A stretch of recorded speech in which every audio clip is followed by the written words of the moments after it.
আজকের এই নাস্তার রেসিপিটা বানানো যেমন সহজ, খেতেও হয় তেমনই সুস্বাদু। ঘরে থাকা মাত্র কয়েকটা উপকরণ দিয়ে এটা বানানো হয়ে যায়। সন্ধ্যায় চায়ের সঙ্গে এটা খেতে কিন্তু দুর্দান্ত লাগে।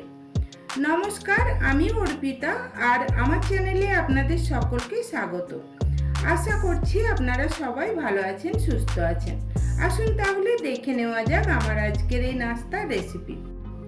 এই নাস্তাটা বানানোর জন্য আমি 1 কাপ চিড়ে নিয়ে নিয়েছি। আপনারা এটা বানানোর জন্য মোটা কিংবা পাতলা যে কোনো চিড়েই নিতে পারেন, কোনো অসুবিধা নেই। চিড়েটাকে ভালো করে 2-3 বার জল পাল্টে ধুয়ে ছেঁকে নিয়েছি। এবার এটাকে রেখে দেবো 15 মিনিট। অপরদিকে 3টে সিদ্ধ আলু নিয়ে নিয়েছি। আলুগুলোর আমি খোসা ছাড়িয়ে নেব।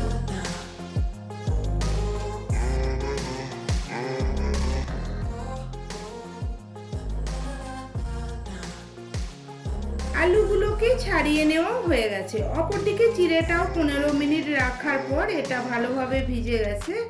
এবার এর মধ্যে আমি আলুগুলো গ্রেট করে নেব।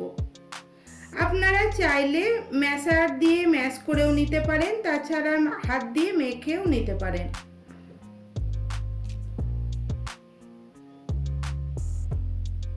সব কটা আলুকে গ্রেট করে নেওয়া হয়ে গেছে। এবার একটা গাজরকেও আমি গ্রেট করে নেব।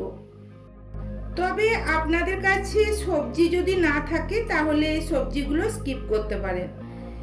আলু দিয়েও এই নাস্তাটা খেতে ভীষণই সুস্বাদু হয়।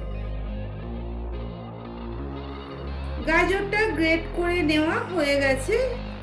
এইবার আমি এর মধ্যে দিয়ে দেব সামান্য একটু ক্যাপসিকাম কুচি, দিয়ে দিলাম 4টে কাঁচা লঙ্কা কুচি, ঝালটা আপনারা আপনাদের টেস্ট অনুযায়ী দেবেন। দিলাম সামান্য একটু ধনেপাতা কুচি, একটা মিডিয়াম সাইজে পেঁয়াজকে মিহি করে কেটে নিয়েছি, সেটাকেও দিয়ে দিলাম।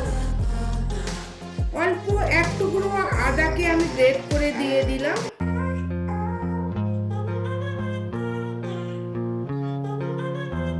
চার কোয়া রসুন নিয়ে আমি রসুনগুলোকেও একটু গ্রেট করে দিলাম। দিয়ে দিলাম হাফ চা চামচ লাল লঙ্কার গুঁড়ো, হাফ চা চামচ হলুদ গুঁড়ো, হাফ চা চামচ ধনে গুঁড়ো, হাফ চা চামচ জিরে গুঁড়ো আর 1 চা চামচ চাট মশলা। দিয়ে দিলাম স্বাদ মতো লবণ আর বড় চামচের 1 চামচ বেসন। তারপরে সব কিছুকে হাত দিয়ে একটু ভালো করে মেখে নিতে হবে।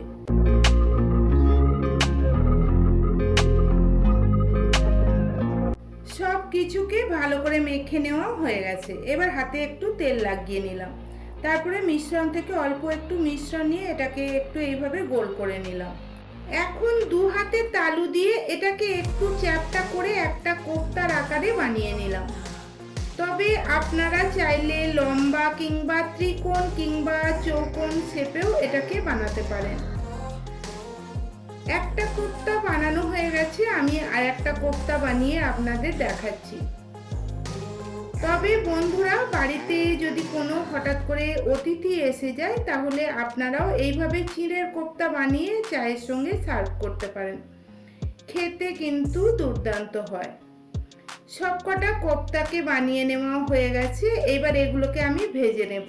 তার জন্য গ্যাস অন করে কড়াই বসিয়ে কড়াইয়ে দিয়ে দিলাম সাদা তেল। আপনারা চাইলে সরষের তেল দিয়েও ভেজে নিতে পারেন। তেলটা খুব গরম হয়ে যাওয়ার পর গ্যাসের ফ্লেমটা একেবারে লো করে দিলাম। তারপরে কিছু কোফতাকে আমি তেলের মধ্যে দিয়ে দেব। তবে একবারে অনেক কোফতা তেলের মধ্যে দিয়ে ভাজতে যাবেন না, তাহলে কোফতাগুলো ভেঙে যেতে পারে।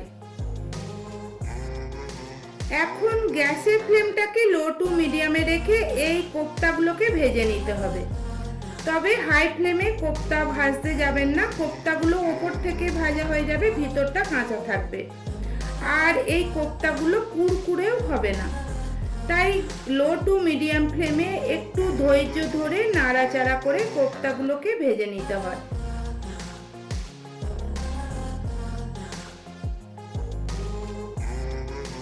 একটা ব্যাচের কোফতা ভাজা হয়ে গেছে, এগুলোকে আমি তেল থেকে তুলে নিলাম। এইভাবে বাকিগুলোকেও ভেজে নেব।